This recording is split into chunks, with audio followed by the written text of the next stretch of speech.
Start to another week, and this week we're still getting ready for some fall seeding, but we need to get some clean seed. And so how we're going to do that is using the seed cleaner right here. And first we actually got to get all the stuff moved so we can get this thing out of the shed.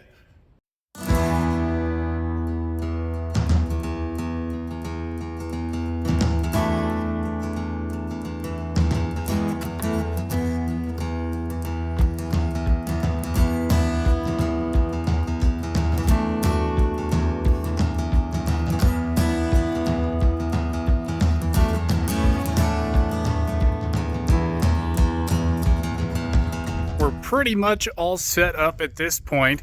We've got our clean grain truck right here. And then the other side over there, we've got our screenings truck, and the screenings are just kind of all the dirty stuff.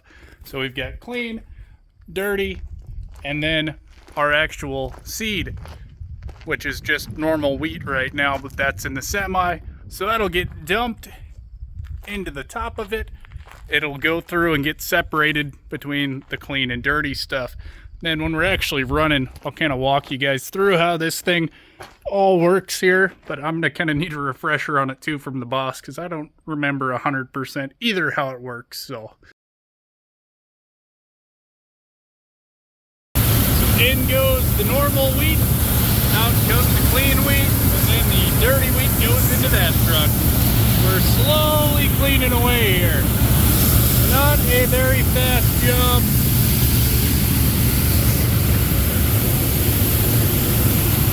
We've got all sorts of moving parts here, things to keep an eye on. As you can see, yeah, it's pretty slow going. We're not moving super fast. And then here's the back of the operation. See all the clean grain going right down here. And that's the dirty stuff going on that way. This is actually a scalper type cleaner. So it's kind of got little things that kind of grab the different size wheat. So that way we have all kind of nice uniform size wheat to seed here.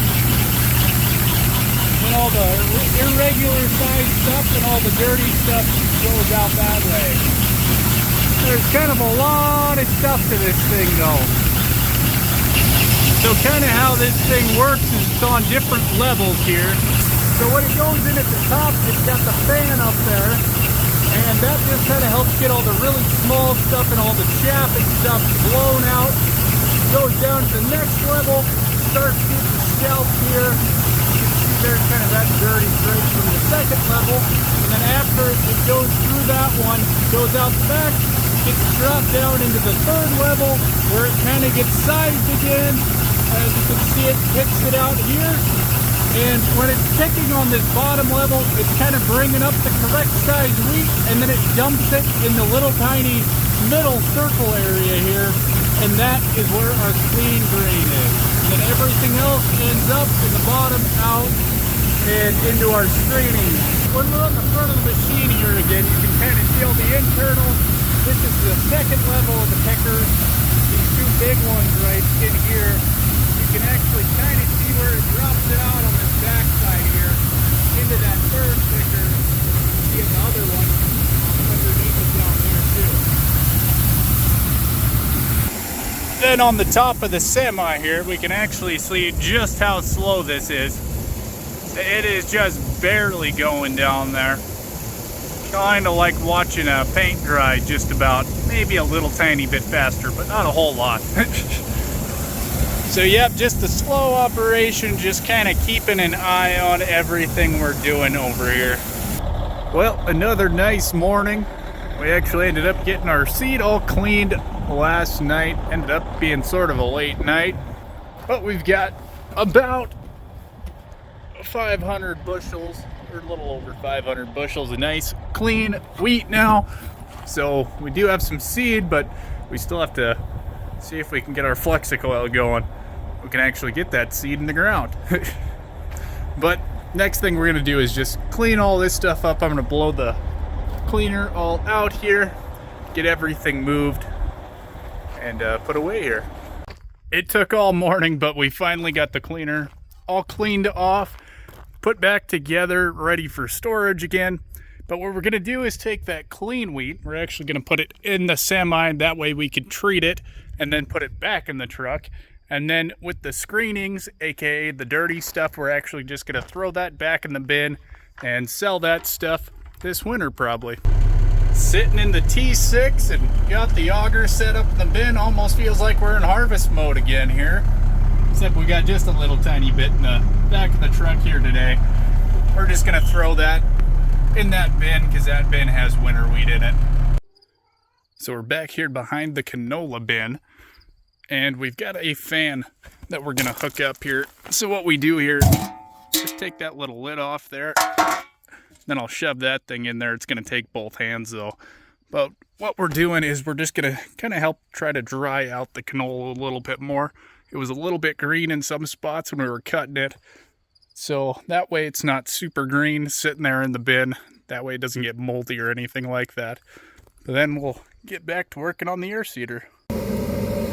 We got the fan on now, and so actually what we're doing with that fan is we're taking the air and we're pushing it into the bin, and then for other fans we'll sometimes use it and pull it out of the bin. But the reason we're pushing it in is because we're in the canola bin and that canola is super teeny tiny, so we don't want to accidentally suck it out if we use the fan the other way. But most of the time we'll be using the fans and it'll actually be sucking it out of the bin, blowing it out that way. Well, we still can't get that wheel mount to actually spin around, so we're going to try a different operation here. Got a chain hooked up to the pickup, and we're going to make this thing move. See if we can at least get it to wiggle a little bit, and then get some fresh grease in there. Hopefully get that guy all moving again.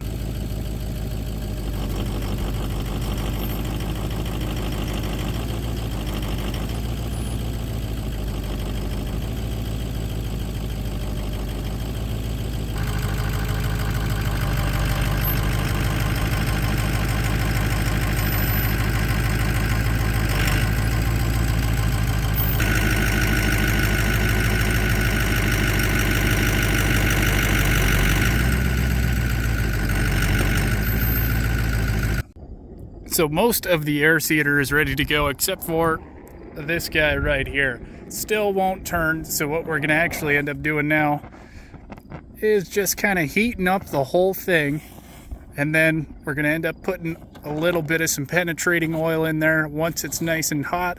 Hopefully break down any rust that's in that thing, which when we took the top little cover off there was some rusty, nasty stuff mixed in with all the grease. So like I said, this thing's been sitting for about 10 years, so some water probably just found its way in there, but we'll see if this gets it moving again now.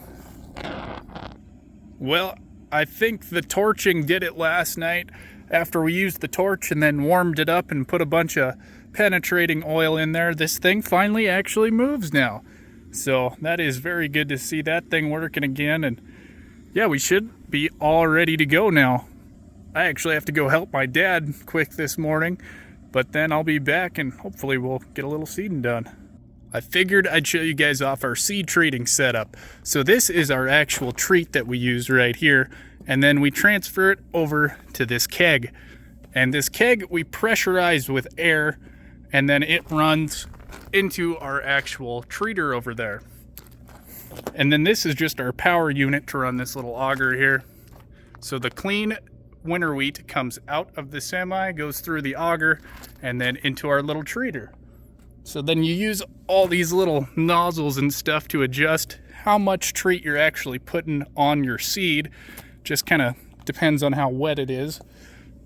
And then once it gets treated through the little treater here, gets dumped onto the conveyor and then into the truck, and then it's ready to go into the ground. Absolutely gorgeous down at the river here. And so that's actually the dam right there. Just a big gravel dam. And my dad's actually the operator for that little hydroelectric generator down there. So I actually had to help him with an efficiency test today, but I couldn't take any video of that just because it is in a government regulated area there. But oh, it's just always gorgeous down here at the river. Well, I thought we had this thing fixed, but after I got back from help with my dad, turns out I couldn't get it moving again, so we ended up getting it moving finally, and then got it kind of starting to come down some, and we decided since we got it pulled down part way, we might as well just end up pulling it out all the way, because there's just a bunch of nasty, rusty junk in there, so we're gonna kind of do what I already did on the bottom here and clean it all up, get all the rust broke off of it. We're gonna get all the nasty rust out of in there. It's just kind of a chocolate soup kind of mix almost looking type of stuff. Just a bunch of wet grease, but we'll try to get it pulled out and cleaned all up. Well, the boss man took it out for a couple of rounds and had a few more problems we got to get fixed now. We've actually got a little leak under the tank here, kind of the manifold. There's a little gap in there. It's pretty hard to see, but yeah, so the boss is gonna just try to take some wood, make it about the same size, shove that in there, and then we're gonna put a little silicone around it to hopefully get that sealed. And then after we had all the issues with that other tire, this one was doing the same thing, but it wasn't as bad. I jacked it up and was able to turn it a little bit, but yeah, just more rust in here. So I'm gonna clean all that up, kind of grind all that rust off, and hopefully it works again and doesn't take as long as that other side did. Well, it's another nice cool morning here. I actually got a little tiny bit of rain, but this morning boss wanted his wheel bearings changed on his pickup, so that's what we're going to be doing this morning while he finishes up working on the air seater and gonna try a little seating again. But there's actually some really good videos on YouTube about how to change these, so we'll just get started here. Alright, we have got our wheel bearing off, that old one. It wasn't too bad to take off, it was just kind of time consuming. Should be a lot quicker doing the other side now. But this is what the old wheel bearing looks like. Nothing super wrong with it, but the boss decided about 100,000 miles ought to get it changed, so we've got the old one there, and then we've got our two new ones over here, so we'll get this one taken out of the box and out of the bag and start putting it back on. Well, we got our nice shiny new hub on there, so we're just putting all the old stuff back on now. So we got to get this thing lined up right, actually. You can see there's a little tiny bolt that they use actually to hold this guy on there, so sometimes they'll just use the wheel to hold it on. What are you doing there, cats? We got all sorts of cats in here now. Alright, we've got that side done. Now we just need to get this other side done. And it should go a little bit quicker just because I do kind of know what I'm doing now, so it should be a lot smoother process. Take probably half the time now. Well, here we go. Time for a little bit of some fall seating action out here. Got the old Flexicoil going. We are having an issue right now. Kind of the GPS having a little too much overlap in some spots, but hopefully we'll get that kind of figured out here soon pretty quick. And from what I was told, everything else seems to be working. I have not ran this since I was a long time ago, probably 15 plus years ago was the last time I used the old Flexicoil air seater, so yeah, it's gonna be a learning curve. Well, we're kind of getting the hang of this operation here now. Finally got our GPS all right, so now we're getting the same amount of overlap on each side of the air seater. And actually, I'll kind of show you guys here what I had to do. So if I hit this little tractor icon, you got your left and right offset right here. So I actually had to change that, and it must be a little bit off the actual GPS unit on top of the roof. Must be about 0.4 feet to the left. So after messing with that for a while and trying different things, I finally got it now, so it's been working good. Go back to our map there. And yeah, this thing's definitely a little different than the John Deere air seater, the one we use normally.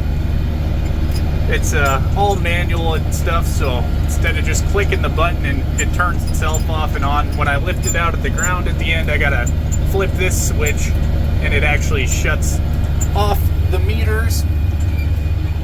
That way we're not putting seed through the air seater when we're going around the turn at the end there. Just a gorgeous Montana sunset and the day here. We're still rolling on, kind of cruising across these little coulee draws here, go up into the field there. Tons of fun. They're a little bit rough, so just got to go slow when I'm going through the bottom of those. But we've actually got about 120 acres done just this afternoon, starting after lunchtime, and yeah, it's been working pretty good so far. Not too sure about the old Flexicoil. Sun's finally set. Gonna start getting dark out here soon. I'm not actually even sure if the lights on this thing work, but we still got probably another half hour, 45 minutes till it's pretty dark out though, so we'll kind of see what happens here. Actually, we don't have too far to go to finish up the field there either, so, but it is always nicer finishing it up and doing all the end rounds on it in the light, so especially on this field where we're next to the coulee, we got all those weird kind of angles on there. Well, the headlights do work here, which is good. We can kind of still see what's going on there, so that's what's important. And just try to make sure we're not knocking down any fences. We got a bunch of fences on this back side of the field over here, so, but we'll just keep flipping along till, I don't know how long for, but we'll see. We do have a kind of a water post out here in the field somewhere, and it's kind of fun with this tractor because we got these tinted windows on the sides here, so you can't really look out the side very well and see anything when it's dark out. But yeah, this will probably be the last video.